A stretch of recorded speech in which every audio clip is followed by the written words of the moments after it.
Selamat siang anak-anak Bu Guru. Selamat berjumpa kembali dalam tayangan video dan selamat datang dalam pembelajaran IPS. Ini adalah video lanjutan dari pelajaran IPS yang kemarin.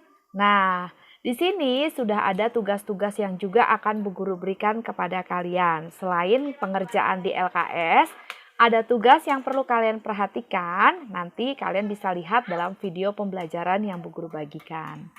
Selamat belajar anak-anak, dan jangan lupa untuk mengerjakan tugas dengan baik.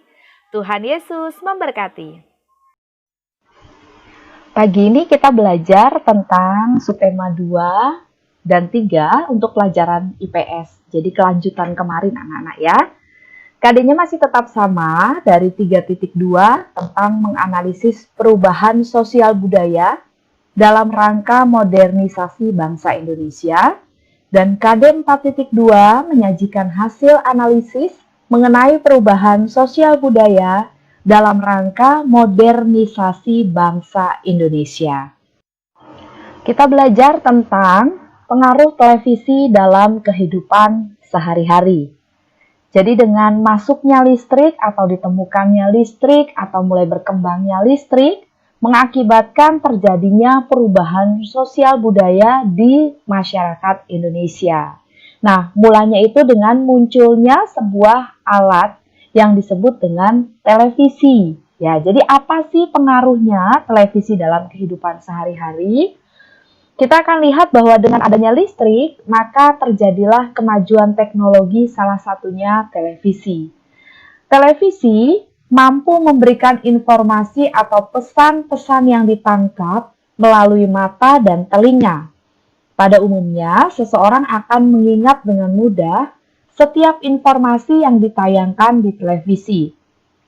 Televisi dimanfaatkan sebagai media periklanan dan juga dijadikan sebagai media publikasi dan sosialisasi kebijakan pemerintah. Televisi juga dapat memberikan informasi ke daerah yang jauh secara geografis. Jadi, berkembangnya televisi itu bukan hanya untuk orang-orang yang ada di kota besar saja, tapi dengan adanya televisi mampu memberikan informasi, pendidikan, dan lain sebagainya kepada daerah-daerah yang mungkin sulit sekali untuk dijangkau. Jadi, akibat dari adanya listrik di Indonesia, masuknya listrik atau ditemukannya listrik tidak hanya di Indonesia tapi di muka bumi ini mengakibatkan munculnya satu pengaruh yang baik terhadap televisi dalam kehidupan sehari-hari.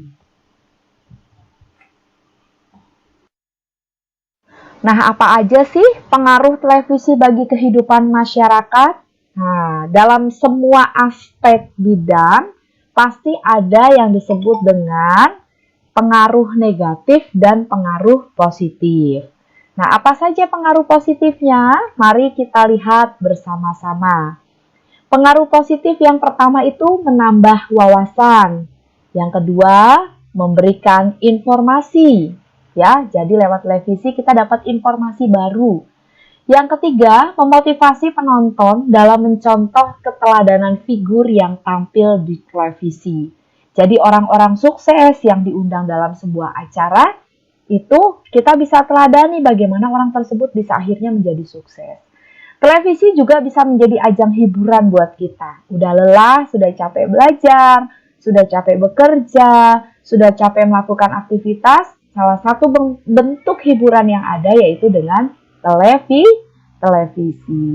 Lalu televisi juga memberikan satu pendidikan yang baik buat anak-anak. Ya, karena ada beberapa tayangan televisi yang salah satunya anak Bu Guru suka tonton itu adalah film Upin Ipin atau kartun Upin Ipin. Nah, di situ ada nilai-nilai pendidikan yang bisa diambil. Nah, ada nilai positif, pasti ada nilai negatifnya. Apa saja nilai negatifnya? Yang pertama, meningkatkan perilaku malas belajar. Ya, karena udah keenakan, keasikan, seru nonton TV, akhirnya disuruh baca, belajar, kerja PR, sudah mulai malas. Yang kedua, terdapat acara yang tidak mendidik. Nah, jadi karena itu ada hal-hal yang memang perlu tidak ditonton. Artinya bahwa itu belum usianya kalian, ya, karena ada acara-acara yang memang tidak mendidik. Lalu dampak negatifnya adalah meningkatkan budaya konsumtif pada masyarakat. Kenapa masyarakat jadi konsumtif?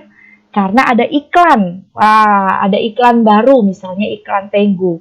Mama mau coba dong. Akhirnya yang sebenarnya tidak perlu dibeli jadi dibeli. Karena itu akan membuat masyarakat Indonesia menjadi konsumtif. Lalu apa lagi selanjutnya? Ada ketergantungan akan televisi yang tadi hampir sama. Dikit-dikit maunya nonton. Ada waktu senggang sedikit harusnya bisa ngobrol dengan orang tua, dipakai buat nonton. Akhirnya kita akan ketergantungan dengan televisi. Nah, kalian bisa lihat ya, ada dampak positif dan ada dampak negatifnya. Tadi dari pembahasan tentang dampak negatif dan positif dari adanya televisi, salah satunya adalah dampak negatifnya mengatakan bahwa ada tayangan-tayangan di televisi yang seharusnya tidak pantas ditonton oleh anak-anak, ya. Jadi karena itu, dalam menonton program acara televisi, kita harus dapat memilih berdasarkan kode rating program. Nah, kalau anak-anak pernah perhatikan, di televisi dalam setiap tayangan pasti ada kode rating. Nah, kita lihat ya kode ratingnya seperti apa sih Bu Guru? Kalau kode ratingnya ada tulisan A dalam penayangannya, itu artinya untuk anak-anak. Ya, atau SU, ada tulisan SU. Anak Bu Guru pernah tanya, "Mah, itu apa SU?" SU artinya semua umur. Artinya dalam tayangan ini aman bagi anak-anak dan tidak perlu pendampingan dari orang tua. Jadi dijamin oke buat anak-anak. Lalu ada ratingnya A/BO. Artinya anak dengan bimbingan orang tua. Nah, dalam tayangan ini anak-anak boleh menonton, tetapi harus ada pendampingan dari orang tua. Tujuannya apa? Tujuannya adalah ketika kalian melihat film atau melihat berita atau tayangan lain, kalian kalau nggak ngerti bisa tanya.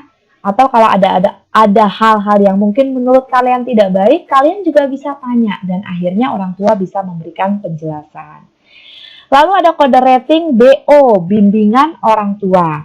Nah, tayangan untuk anak usia 5-12 tahun. Jadi BO ini tayangannya untuk anak usia 5-12 tahun. Dan harus ada pendampingan dari orang tua juga, supaya punya pemahaman yang benar tentang tayangan tersebut. Ada kode ratingnya R. Kalau nonton film atau nonton tayangan di televisi, lihat ada kode ratingnya ya. R itu untuk usia 13-16 tahun. Ya, kalau anak SD belum sampai 13 tahun, berarti nggak boleh nonton kalau ada kode rating R-nya. Dan ini juga masih perlu pendampingan orang tua. Ada kode rating D. D itu artinya dewasa. Nah, tayangan ini untuk anak usia di atas 17 tahun dan tidak diperuntukkan bagi anak-anak. Biasanya tayangan seperti ini ditayangkan di atas jam 10 malam. Ya, pahami baik-baik tentang kode ratingnya sehingga kalian tidak salah dalam menonton televisi anak-anak. Selanjutnya, perkembangan yang terjadi pada komputer. Nah, apa saja pengaruh komputer bagi kehidupan masyarakat? Ayo kita lihat bersama-sama. Penggunaan komputer memudahkan pekerjaan manusia dalam berbagai bidang, seperti bidang pendidikan, bidang sosial, budaya, ekonomi, dan juga kesehatan. Sekarang ini, hampir semua bidang pekerjaan itu menggunakan atau memerlukan komputer. Nah, teknologi komputer pertama kali ditemukan oleh seorang pakar matematika yang bernama Charles Babbage. Ya, ini ditemukannya tahun 1791 sampai 1871. Beliau membuat sebuah mesin penyimpanan program yang mampu menghitung dan mencetak hasilnya secara otomatis. Awalnya, mesin tersebut digerakkan oleh tenaga uap yang kemudian berkembang dan akhirnya menjadi sebuah komputer. Bagaimana perkembangan komputer selanjutnya? Nah, kalian bisa buka buku LKS kalian, halaman 57 sampai 58, tentang perkembangan komputer dari generasi pertama sampai generasi kelima, ya. Jadi tolong dibaca supaya kalian tahu generasi pertama komputernya seperti apa ya, bentuknya apa ya. Di buku LKS-nya ada gambarnya juga, ada keterangannya juga. Sampai kalian melihat tentang perkembangan komputer sampai ke generasi yang kelima. Sekarang kita lihat pengaruh komputer bagi kehidupan masyarakat ya. Tadi sudah belajar tentang perkembangannya dari generasi ke generasi, sampai yang kelima. Nah, sekarang pengaruh komputer bagi kehidupan masyarakat. Pengaruh positifnya apa anak-anak? Yang pertama, pengaruh positifnya adalah memudahkan komunikasi jarak jauh. Nah, lalu yang kedua, menyediakan informasi terbaru ya. Komputer lebih canggih daripada televisi. Kenapa? Karena dia menyediakan informasi yang terbaru, lebih up to date. Nah, yang ketiga, menghemat biaya dan tenaga. Yang keempat, mempermudah pekerjaan. Yang kelima, sumber informasi untuk bidang pendidikan, kebudayaan, dan juga kesehatan. Ya, dengan adanya komputer, orang-orang dalam bekerja itu sangat terbantu. Nah, dampak negatifnya apa ya? Sekali lagi tadi Bu Guru katakan bahwa satu produk atau barang itu pasti punya dampak positif atau dampak negatif. Nah, dampak negatifnya yang pertama akan terjadi pelanggaran hak cipta karena tinggal copy paste, ya kan? Tinggal di copy, di download, dan lain sebagainya. Lalu yang kedua, pembajakan lagu dan film. Wah, orang-orang mulai membajak lagunya. Film juga. Jadi yang biasanya pengen nonton film terbaru, nontonnya harus ke bioskop, sekarang enggak. Tinggal cari di YouTube, buka judulnya, cari linknya, atau tuliskan judulnya, kita sudah bisa nonton film di rumah. Nah, lalu yang ketiga, penyebaran pornografi makin cepat.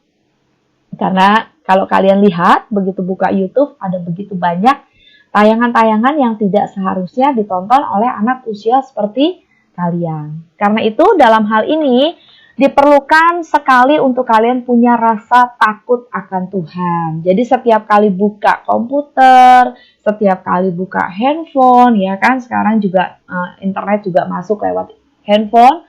Kalau kalian punya roh yang takut akan Tuhan, Bu Guru yakin dan percaya, kalian nggak akan buka yang lain-lain, nggak akan buka yang aneh-aneh. Kalaupun misalnya terbuka sendiri, tiba-tiba kalian akan cepat menutupnya dan merasa bahwa itu tidak baik untuk kalian sendiri, ya. Lalu selanjutnya dampak negatifnya adalah budaya plagiarisme meningkat. Budaya plagiarisme itu adalah budaya menyontek, mengcopy paste yang tadi Bu Guru sampaikan, plagiat ya, artinya mengambil hak cipta dari orang lain. Nah, yang selanjutnya yang kelima, budaya konsumtifnya tinggi, ya kan, karena apa? Karena ada iklan di televisi, ya, promosi-promosi yang diberikan sehingga masyarakat mulai tertarik. Nah, selanjutnya yang keenam, sikap individualisme meningkat. Jadi orang-orang lebih suka menyendiri, ya kan? Tadi seperti yang Bu Guru sampaikan, begitu adanya internet, dimulai dari komputer kan, internet masuknya mulainya dari komputer, lalu sekarang di handphone. Orang lebih menikmati di kamar, buka komputer, lalu nonton, lalu lain sebagainya, sehingga akibatnya sulit bergaul dengan orang lain. Nah, ini adalah dampak positif dan dampak negatif dari pengaruh komputer bagi kehidupan masyarakat. Tadi kita sudah belajar tentang perkembangan televisi, perkembangan komputer di masyarakat, ya. Ini ada hubungannya dengan menganalisis perubahan sosial budaya tadi, ya kan, dalam rangka modernisasi. Modernisasi itu artinya terjadi perkembangan menjadi modern, nah, menjadi semakin keren, semakin mantap. Nah, sekarang pengaruh alat transportasi terhadap kegiatan ekonomi, ya. Alat transportasi awalnya digerakkan oleh manusia dan hewan, ya kan? Akibatnya proses pengangkutan membutuhkan waktu lama. Jadi dulu itu kalau ngangkat barang, yang pertama pakai gerobak kah, ditaruh di pikul kah, atau yang udah mungkin lebih keren itu menggunakan hewan seperti kerbau, kuda, dan lain sebagainya. Nah, itu akibatnya adalah proses pengangkutan akan butuh waktu lama, ya kan? Kalau pakai nunggu jalannya kuda, jalannya kerbau, atau kita sendiri yang mengangkat satu barang kan butuh waktu lama. Nah, seiring ditemukannya mesin modern, alat transportasi mulai berkembang dan muncullah kapal, kereta listrik, pesawat, kendaraan bermotor dan mobil listrik. Dan bahkan kalau kita lihat mobil pun macam-macam jenisnya. Lalu apalagi motor pun macam-macam jenisnya. Semakin berkembang, semakin hari semakin berkembang. Alat transportasi tidak hanya berperan sebagai alat angkut masyarakat, tetapi juga berperan di bidang ekonomi. Alat transportasi memiliki peran penting dalam menunjang pertumbuhan dan pembangunan ekonomi suatu negara. Ya, jadi itu adalah tolak ukur untuk membantu pertumbuhan dan pembangunan ekonomi suatu negara. Alat transportasi merupakan dasar dalam pembangunan ekonomi dan perkembangan industri. Jadi punya pengaruh yang cukup pesat sekali, cukup besar sekali ya terhadap kegiatan ekonomi alat transportasi ini. Karena yang tadi Bu Guru sampaikan bahwa yang dimulai dari butuh waktu lama, kalau naik pesawat berarti semakin cepat. Dengan kereta listrik semakin cepat. Jangkauannya kalau dengan pesawat semakin jauh. Ya kan, dengan kapal itu bisa antar negara dan lain sebagainya. Coba kalau kita mau kirim barang ke luar negeri, masih menggunakan tenaga manusia, atau masih menggunakan kuda, atau masih menggunakan kerbau. Apa yang terjadi ya?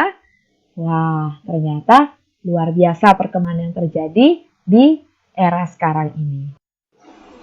Dengan banyaknya perkembangan yang terjadi, membuat transportasi itu punya karakteristik yang berbeda, serta punya keunggulan dan kelemahan yang berbeda juga. Jadi ada keuntungan, ada kelemahan, ada kerugian, dan lain sebagainya. Maka perlu pertimbangan dalam menentukan transportasi agar proses transportasi menjadi lancar. Nah, ini ada beberapa alternatif dalam menentukan transportasi. Yang pertama, ada transportasi truk atau truk. Nah, transportasi ini sangat fleksibel, digunakan untuk mengangkut barang dengan jumlah yang tidak terlalu banyak dan jarak dekat atau masih dalam satu pulau. Ya, tapi kalau kita lihat sekarang truk pun macam-macam. Ada truk gandeng, ada truk yang besar ukurannya, ada yang truknya jenisnya seperti pick up saja. Jadi macam-macam, tapi yang pasti bahwa ini dapat digunakan untuk mengangkat atau mengangkut barang. Yang kedua, ada alat transportasi yang disebut dengan kereta api. Transportasi yang cocok digunakan untuk pengangkutan barang dalam jarak jauh dan memiliki kapasitas yang besar dan berat. Ya, jaraknya cukup jauh. Dan yang pasti kalau ada kereta api ini harus ada jalannya dulu, relnya. Kalau nggak ada relnya, nggak mungkin ada kereta api. Kalimantan Barat sudah ada rel belum anak-anak? Oh, belum ya. Oke. Alat transportasi selanjutnya adalah pesawat. Nah, transportasi ini mengangkut dengan waktu yang relatif cepat. Ya, karena naik pesawat. Gitu. Tetapi perlu biaya yang cukup mahal. Barang yang biasanya diangkut adalah barang kecil dan bernilai tinggi. Tapi untuk sekarang enggak anak-anak. Barang besar pun udah bisa diangkat sama pesawat ya. Bahkan kalau ada orang meninggal, peti mayatnya, peti matinya itu juga udah bisa dibawa. Tapi kalau dulu mulainya pesawat, itu mengangkut barang-barang kecil dan punya nilai yang cukup tinggi. Apa selanjutnya? Kapal. Ya, transportasi ini digunakan untuk mengangkut barang antar pulau atau antar negara, memerlukan waktu yang cukup lama, dan biasanya mengangkut tambang atau barang-barang yang nggak mudah rusak atau cepat busuk. Bayangkan kan, kalau dari Indonesia mau kirim barangnya ke Amerika, ya kalau yang dikirimnya sayur pakis, menurut kalian kuat apa enggak ya? Udah busuk duluan. Tapi kalau perkasa mungkin lebih enak kali kan, semakin lama. Ya, ini adalah alat-alat transportasi yang semakin berkembang dari waktu ke waktu. Nah, sekarang ada alat transportasi yang berkembang lagi dengan pertumbuhan e-commerce. Nah, aplikasi ini umumnya digunakan oleh perusahaan atau toko online untuk mengirimkan barangnya langsung kepada konsumen. Nah, kelebihannya, aplikasi ini dapat melacak keberadaan barang, mengecek tarif pengiriman, dan melihat agen terdekat. Jadi nanti dicari dia gunakan apa ya. Nah, biasanya tuh JNT, lalu kantor pos, dan lain sebagainya. Nah, kalian kan sudah mendengar semua pembelajaran yang Bu Guru sampaikan lewat video part 1 dan video part 2. Ada tugas untuk kalian dan tolong ditulis di buku latihan ya. Soalnya ditulis di buku latihan kalian. Yang pertama, tugasnya adalah sebutkan pembangkit listrik yang ada di Indonesia. Ada berapa pembangkit listriknya? Sebutkan satu-satu, singkatan dan kepanjangannya. Ya. Yang kedua, sebutkan 5 penemu listrik. Nah, Bu Guru sudah jelaskan ada 10, Bu Guru hanya minta 5 saja. Kalau mintanya 5, jangan tulis 4, 3, 2, 1 ya, harus 5. Nomor 3, perubahan apa yang terjadi pada saat listrik sudah ditemukan? Nah, ketika listrik sudah mulai ada, perubahan apa yang terjadi? Artinya, sebelum ada listrik bagaimana? Sesudah ada listrik bagaimana? Yang keempat, siapakah tokoh penemu lampu pijar dan komputer? Siapa namanya ya? Yang kelima, perubahan apa saja yang terjadi dalam perkembangan alat transportasi? Jadi, kalian bisa ceritakan dari mulai pertama tuh alat transportasinya apa, kedua apa, lalu berkembang seperti apa. Ya, kalian jelaskan itu dan jangan lupa sekali lagi tulis soalnya. Ditulisnya di mana? Di buku latihan ya. Dan juga tugas selanjutnya adalah kerjakan LKS subtema 1 dan subtema 2 bagian A dan B-nya saja. LKS subtema 1 dan subtema 2 bagian A dan B-nya saja ya. Jadi 10 LKS subtema 1, 10 soal juga LKS subtema 2 dengan 5 pilihan ganda dan 5 esai ditambah dengan tugas yang Bu Guru sampaikan lewat video ini.